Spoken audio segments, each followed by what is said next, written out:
बिस्मिल्लाहिर्रहमानिर्रहीम। अस्सलाम वालेकुम नाज़रीन कराम, आप देख रहे हैं मेरा YouTube channel Asif Bhatt official. आपने देखा होगा कि कुछ ऐसे बच्चे जिन्हें तहजीब नहीं सिखाई जाती, वो अगर देखते हैं कि किसी ने अपने बच्चे को कोई गुब्बारा लेकर दिया है तो वो गुब्बारा देखकर सड़क पर ईंट के बल बैठ जाते हैं और एड़ियां रगड़ना शुरू कर देते हैं और रोना शुरू कर देते हैं कि हमें भी ऐसा गुब्बारा या खिलौना लेकर दिया जाए। यही कैफियत थी शहबाज शरीफ की। आज एक ट्वीट किया है 47 नंबर वजीर आजम ने। वो क्यों किया है ये मैं आज आपको बताऊंगा और मुकम्मल वसूख के साथ। सबसे पहले आपसे मेरी गुजारिश है कि मेरे चैनल को ज्यादा से ज्यादा सब्सक्राइब करें, मेरी वीडियोस को शेयर करें, अपने लाइक्स भेजें, मेरी वीडियोस पे कमेंट्स करें ताकि उस फायर वॉल का मुकाबला किया जा सके जो पूरा हाथ धोकर मेरे चैनल के पीछे पड़ी हुई है। तो नाज़रीन कराम, जो कुछ 27वीं आईनी तरमीम के हवाले से अब तक आप लोगों के और हमारे सामने आया है, अब महसूस हो रहा है कि बहुत बड़ा मजाक है जो ये लोग अपने साथ कर रहे हैं। भला वो क्या, आर्मी चीफ को फील्ड मार्शल करार देकर जो तहफ़्फ़ुज़ात फराहम किए गए हैं, वो तहफ़्फ़ुज़ात फराहम किए नहीं गए, एक खौफ है जिसके पेश नजर वो तहफ़्फ़ुज़ात मांगे गए हैं। ये इन्हें सिखाया किसने है? मैं आपको इस रियासत में चीजें कैसे आगे चलती हैं, मैं वो आपके गोश गुजार करना चाहूंगा। आज का मेरा व्लॉग राग दरबारी की बजाय राग माल कौंस में होगा या कहीं कहीं राग मल्हार आपको महसूस होगा, बड़े धीमे लहजे में, धीमे सुरों में, चूंकि आपको मैं कुछ मुंतकिल करना चाहता हूँ। पाकिस्तान की सियासत के अंदर फौज का किरदार पाकिस्तान बनने के फौरन बाद इसका आगाज हो गया था। मैं कोई तवील स्टोरी नहीं बयान करनी चाहता, ना इस मुकाम पर जरूरत है। आज पे आ जाइए।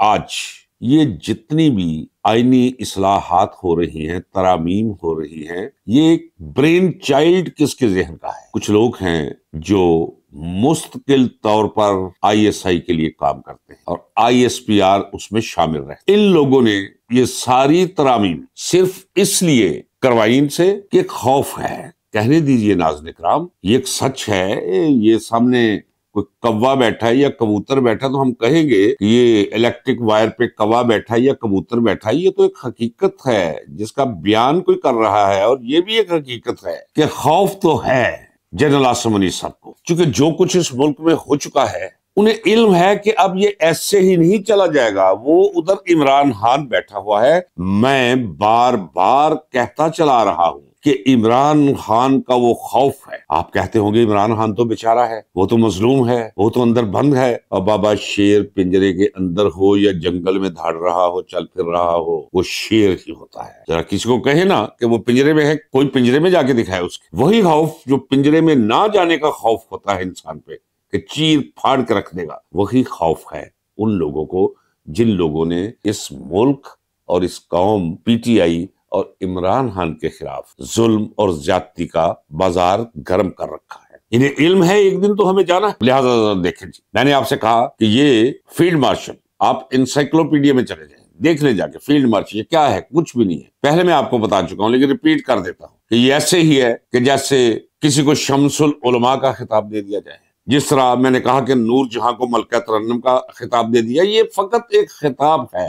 या किसी को आगा साहब, कश्मीरी जुबान में आगा साहब कह दिया जाए, आगा साहब ना तो कोई जात है। या किसी को ख्वाजा साहब कह दिया जाए या किसी को चौधरी साहब कह दिया जाए। इसी तरह ये फील्ड मार्शल भी महज एवे दिल पशौरी करने के लिए किसी के लो जी आपके नाम के साथ हम फील्ड मार्शल लगा देते हैं। अब फील्ड मार्शल, जरा मजाक मुलाजा फरमाइए, अब फील्ड मार्शल जब तक इजराइल जान कब्ज नहीं करेगा या कोई गैर तबई वाकया पेश नहीं आएगा जिसमें जान जाती है, तब तक वो फील्ड मार्शल रहेगी। और फील्ड मार्शल को कोई भी नहीं हटा सकेगा। ये चारों सूबाई असम्बलियों के मेंबरान, फिर कौमी असम्बली के मेंबर्स, फिर अल्लाह आपका भला करे सेनेट के मेंबरान, ये 2/3 मेजॉरिटी से अगर इत्तेफाक करेंगे कि जी फारग कर दिया जाए, तब फारग, जो कभी भी नहीं होगा। इसके अलावा सारी फौज का इख्तियार फील्ड मार्शल। जितने भी आपके एटमी असासे हैं वो सारे के सारे ऐसे ही हैं कि जैसे किसी के संदूक में बंद कर दीजिए, उस पर भी वो बैठे होंगे। कोई मुकदमा कभी भी नहीं कायम किया जा सकेगा, ना चलाया जा सकेगा जब तक मौसूफ जिंदा रहे। इससे बड़ा कोई मजाक हो सकता है? आपको एक खुशखबरी देता चलो नाज़रीन कराम,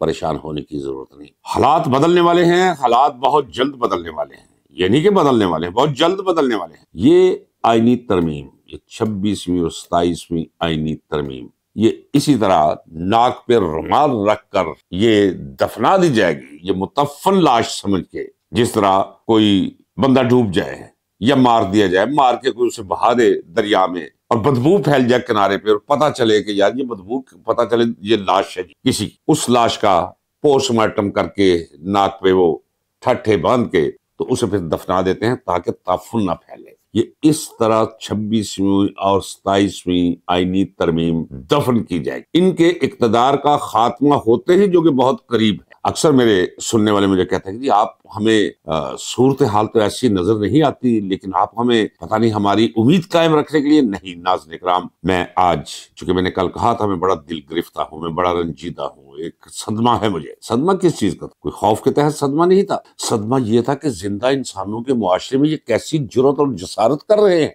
वो ऐसे तो कब्रिस्तान में भी अगर जाके कोई बंदा ये फेल करे, इस नौयत का फेल, तो मुर्दे कब्र से उठ पड़ते हैं, गिरबान से पकड़ लेते हैं। और जिंदा इंसानों के मुआशरे के अंदर ये कुछ हो गया और कहीं से कोई आवाज नहीं उभरी। खैर है, चीजें इकट्ठी हो रही। ये मैंने आपको बता दिया कि ये बस चंद रोजा अजाब है, ये 26 और 27वीं आईनी तरमीम। अब आइए एक मजेदार पहलू की, जो मैंने इब्तिदा में कहा कि मैं बिल्कुल आपको दयानतदारी से बताऊंगा। आप तहकीक करेंगे तो आपको उसमें आज या कल सच दिखाई देगा। जब इन्होंने देखा कि चीफ साहब ने, तो हाँ मैंने कहा था, वो रह गया। खैर है, कभी कभी चलता है। ये जितनी भी कानूनी मशवरे देते हैं, आईनी मशवरे देते हैं, ये बाकायदा तौर पर वकला की एक टीम है जो करोड़ों रुपया महाना वहां से लेते हैं। आपके और मेरे पैसे से करोड़ों रुपया महाना उन्हें अदा किया जाता है, सिर्फ ये मशवरे देने के लिए फौज को, यानी फौजी क्यादत को, ISI को, ISPR को। जवान बेचारे तो नौकरी कर रहे हैं, कैडेट नौकरी कर रहे हैं, कप्तान नौकरी कर रहे हैं, major, colonel, full colonel, brigadier, major general, और ये तो खुदा के लिए उसी तरह है मजलूम जिस तरह आप और मैं। जब मैं ये कहता हूं तो आप पता नहीं क्या समझते हो। भाई मुझे सच बोलने से मैंने किसी से क्या लेना देना है? मैं वो कहूंगा जो मैं सच महसूस करता हूं। तो वो जो एक महदूद सा एक टोला बन जाता है, जब फौज इस तरह गिरफ्त में ले लेती है तो लफ्ज फौज ही बोला जाता है। बाकी फौज तो अपना काम कर रही होती है, तनख्वाह ले रही होती है, अपने बच्चे पाल रहे होते। तो आपके और मेरे टैक्सेस से इकट्ठे हुए खजाने से ये लोग ऐसे वकला को भी करोड़ों रुपया अदा करते हैं, जो इस किस्म की स्कीमें बताते हैं। उन्होंने स्कीम बताई, इन्होंने हुक्म जारी कर दिया, वो सारे सीधे हो गए। वो 47 नंबर वजीर कानून वो खड़ा हो गया, लानत उसके भी पल्ले पड़नी थी। पता नहीं ये आसमानों से लानतों का हिस्सा मुझे ऐसे लगता है कि लोग लेकर आते हैं इस दुनिया में। तो उन्होंने ये मुल्क और कौम की बेहतरी की खातर ये तरामीम जरूरी है, अंदाजा कर लीजिए आप। और जब इन्हें पता चला कि ये सारे तहफ़्ज़ात, वो जो खतरात मुस्तकबिल में पेश आ सकते हैं, जनरल आसिम मुनीर साहब को इन्होंने तो सारे के सारे जो है वो बंद बांध लिए हैं अपने आसपास। तो हमारा क्या बनेगा? इन्होंने भी कहा जी सानू ही चाहिए। वो जो मैंने कहा था ना कि वो बच्चे जिनकी तरबियत घर पे ठीक नहीं हुई होती और किसी को देखकर वो पीठ के बल सड़क पे बैठ जाती हैं और एड़ियां रगड़ना शुरू कर देते हैं और साथ रोना शुरू कर देते हैं कि हमें भी लेकर दे। इस तरह इन्होंने उस बच्चे की तरह, उन बच्चों की तरह जिद कर कि हमें भी चाहिए। और मासूफ जब बाको से वापस आए तो अब मैं आपको अंदर की बात बताने लगा। ये डिस्कस हुआ कि ये इनके लिए भी ले लेते हैं, फौजी तो सादे होते हैं। अगरों ने कहा कि जनाब अगर ये वजीर आजम 47 नंबर को आपने दे दी, फिर वज़ीर आला भी, उन्होंने भी, गवर्नर ने भी मांगनी शुरू कर दी। आसिफ जरदारी ने तो कह दिया है कि जनाब और किसी को मिले ना मिले, मुझे तो ये इस्तिस्ना चाहिए। वो क्यों चाहिए वो मैं अभी आपको बता देता हूँ नाज़रीन। आपको एक खौफसदा मखलूक दिखाई देगी जो बहुत ताकतवर आपको लग रहे हैं और दिखाई दे रहे हैं आज। तो शहबाज शरीफ को शटअप कॉल दी गई है, खबरदार नाम लिया। तो वो क्यों? वो इसलिए कि फर्ज कर ले, उन्होंने कहा, वो जो टीम बैठी हुई है काले नकाब पहन के, वो पर्दे के पीछे खुफिया के साथ, उन्होंने समझाया फौज को कि जनाब अगर आपने वजीर आजम को भी दे दी और गवर्नर्स को भी दे दी, एक बात तो ये है फिर वजीर आजम इमरान खान भी रह चुका है, उसे भी रिहा करना पड़ेगा। उमर सरफराज चीमा गवर्नर, उसे भी छोड़ना पड़ेगा। फिर इन्होंने जिद लगाई। इधर जो वकला थे उन्होंने शहबाज शरीफ और नवाज शरीफ वगैरह को बताया कि उनसे कहें जी, आर्ग्यू करे कि मुअस्सर में माजी नहीं होना चाहिए, मुअस्सर में मुस्तकबिल, यानी जो पीछे रह चुके हैं कभी प्राइम मिनिस्टर या गवर्नर, ये सहूलत उनके लिए नहीं होगी, मौजूदा और आइंदा आने वालों के लिए होगी। फौज ने ये भी रद्द कर दी उनकी तजवीज,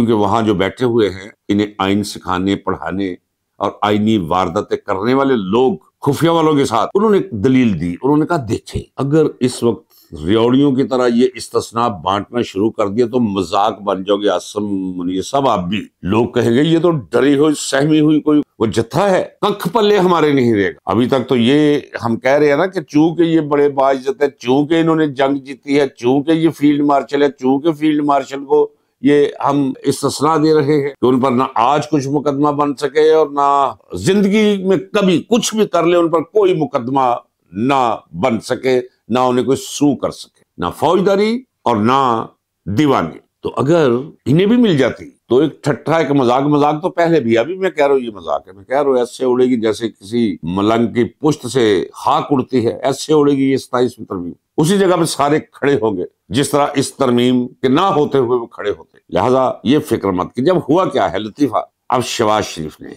एक ट्वीट किया है जब लानते पड़ी हैं और फौज ने इनकार किया है, फौज ने कहा मुंह बंद रखो, इंसान दे पुत्र बनो। अब शहबाज शरीफ ने एक ट्वीट किया है अभी कोई घंटा पहले कि मैं बाकू से वापस आया हूं तो मुझे पता चला है कि कुछ लोगों ने मेरे लिए भी इस्तिस्ना मांगा है, तो वो मैं तो इसके हक में नहीं हूं क्योंकि अवामी नुमाइंदा जो है उसे कानून के सामने और अवाम के सामने जवाबदेह होना चाहिए। पहली बात तो ये है, और बच्चे तो अवामी नुमाइंदा है किसका, सारे तुझे 29,114 वोट पड़े थे और तेरे मुखालिफ को 1,37,000 वोट मिले, तू कहाँ अवामी नुमाइंदा है। ये तो हिसाब होगा, हिसाब सबका होगा। नाज़रीन इकराम याद रखिए, मैं आपको मुस्तकबिल का मंजर दिखा रहा हूं, मैं पहले भी आपको दिखाता चला आ रहा हूं कि जो आज आपको बड़े ताकतवर करो फर्क के साथ अकड़ी करने ये ऐसे आपको नजर आएंगे, मेरा खुदा गवाह है कि आप चुप कर जाए, आप चुप कर जाए। भीगी बिल्ली, और भीगी बिल्ली पानी में मिली, सरसों के तेल से ऐसे डबोकर निकाली हुई बिल्लियों की तरह इनकी हालत हो। इंतजार कीजिए, कोई ऐसी बात नहीं। इसलिए कहता हूं पूरी उम्मीद रखिए कि जो लड़ रहा है, जिनके साथ इनका टकरा है, वो है इमरान खान। आपको याद है मेरे व्लॉग का जो थंबनेल था वो था आजादी या मौत। वो मैंने नहीं कहा आजादी या मौत, नहीं, इमरान खान ने कहा था, जो पैगाम दिया था। इमरान खान ने कहा था जाकर उन्हें कह दो जो कर सकते हो मेरे साथ वो कर हटो। हकीकी आजादी तक मैं लड़ता रहूंगा, न झुकूंगा, न डरूंगा, न डील करूंगा, न आपको ढील दूंगा। उसे नारा दिया था आजादी या मौत। ये इमरान खान जंग लड़ेगा आपकी आजादी की, या आजादी लेकर देगा आपको, या आपके लिए वो अपनी जान दे देगा। इसमें मुझे रत्ती भर कोई शुबा नहीं।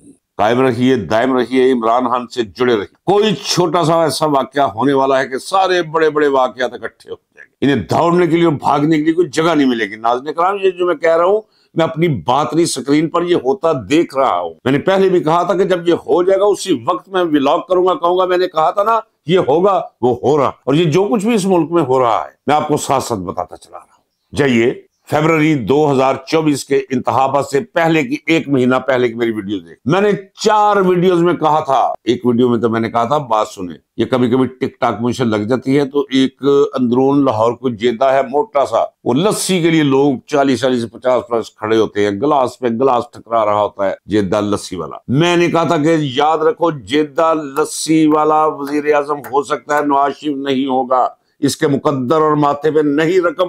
तो हो गया था वो। और आपको याद है मैंने कहा था कि इन्होंने बल्ला छीन लिया, छीनने दो। इन्होंने पार्टी का निशान मिटा दिया, अपनी तरफ से इन्हें मिटाने दो। ये नॉमिनेशन फॉर्म नहीं जमा करने दे रहे, ना करने दो, जो कर लेगा उसमें हाथ रख देना कि भाई इसे वोट दे दो। और मैंने कहा था कि इतने वोट पड़ेंगे कि पाकिस्तान की तारीख में एक होता है बुलेट से इनकलाब, ये बैलेट बॉक्स के जरिए एक इनकलाब होगा। जाके सुन लीजिए, वही हुआ था। और तब मेरे जिन्हें मैं कहा करता था वो कहते थे कि क्या आप नास्ट्राडामस है? मैंने कहा नहीं, नास्ट्राडामस कोई नहीं, दिखाई दे रहा होता है। वो ज़रब तकसीम आनी चाहिए, और वो ज़रब तकसीम ब्लैक बोर्ड पर नहीं होती, वो रूहानी ब्लैक बोर्ड पर हो, और उससे जो नतीजा निकलता है मेरे सामने आता है वही हो। अभी मैं आपसे कह रहा हूं ये चंद दिनों की मार है, ये छोड़ दे, ये सारा मजाक है जो कुछ भी हुआ है और जो कुछ भी कर रहे। लेकिन अभी तो ये खुद में एक दूसरे के साथ दस्तों गिरबां होंगे अभी। हाँ, चूंकि इन्हें खौफ मुश्तरक है उसका, मर्द कलंदर का, वो सलाहों के पीछे बैठे फाते का, कि ये एक दूसरे को बर्दाश्त कर रहे, ये तो एक दूसरे का साया भी बर्दाश्त न करे, लेकिन उसके खौफ की वजह से ये किसी हद तक साथ साथ चल रहे हैं। एक बात मेरी याद रखिए नाज़रीन इकराम, मौलवी फजल रहमान एक ऐसा शख्स है, वो जो कुछ भी कहे आप समझिए कि वो है ही नहीं। अल्लाह उसे जिंदगी दे, आप समझिए दुनिया में है ही नहीं। उसका कहा ना कहा एक बराबर, उसके मुंह से निकले लफ्ज और उसकी खारिज होने वाली हवा ये एक ही है, इनमें कोई फर्क नहीं है। नाज़रीन इकराम छोड़िए इसे। रही बात आसिफ जरदारी की, तो उसे सारा पता है मैं नैब का माल हूं भाई। और ये अगर पीडीएम 1 ना बनी होती तो ये सीधा सीधा सजा हो रही थी। ये सारी टीटीज खुली हुई थी इसकी, शहबाज शरीफ की और इसके बेटे हमजा शहबाज की और इसके दमाद वो इमरान भट्ट की। ये सारे के सारे लोग जो थे ये तो जेल का माल थे और हैं। इनका क्या हाल है कि इन्होंने अपने मुकदमा खत्म कर दिए। मुकदमा कहीं कहीं खत्म नहीं होते, कभी खत्म नहीं, वो अपनी जगह पर कैम। अब बिलावल कह रहा है, बिलावल नहीं कह रहा, बाप ने मुंह में कैसे डाली, तू कह जी नैब खत्म करे। नैब क्यों खत्म करेगी? सब कुछ नैब के पास मौजूद है और नैब वालों को वक्त आने पर ये बताना पड़ेगा कि किसने कहा, जाके कह दे जी हमें नहीं चाहिए शहबाज शरीफ, हमें नहीं चाहिए, हमारा मुकदमा ही कोई नहीं है इनके खिलाफ। तो इस तरह तो मुकदमे वापस दिलवाए। अब्बास आसफ जरदारी कह रहा है कि जनाब नैब खत्म करो। भाई नैब कैसे खत्म करे भाई? ये फरियाल तालपुर खरबों रुपया नाज़रीन इकराम, मर्द तो मर्द इनके घर के, खवातीन छोड़े वो 4 हाथ आगे, ये सब गिरफ्त में आ गए। ये कोई विशफुल एनालिसिस नहीं है नाज़रीन इकराम, ये होकर रहेगा। एक चीज, एक पैगाम आज का कि ये जो कुछ भी 27वीं तरमीम है इसे समझे ये वक्ती तौर पर एक मजाक है कौम के साथ, बल्कि अपने साथ इन्होंने मजाक किया है। वक्त आने दे, किसी को कोई इस्तिस्ना हासिल नहीं होगा, हर शख्स अपने किए की सजा पाएगा। नाज़रीन इकराम इजाजत दीजिए, मिलते हैं अगले व्लॉग में। अल्लाह हाफिज, पाकिस्तान पाइंदाबाद।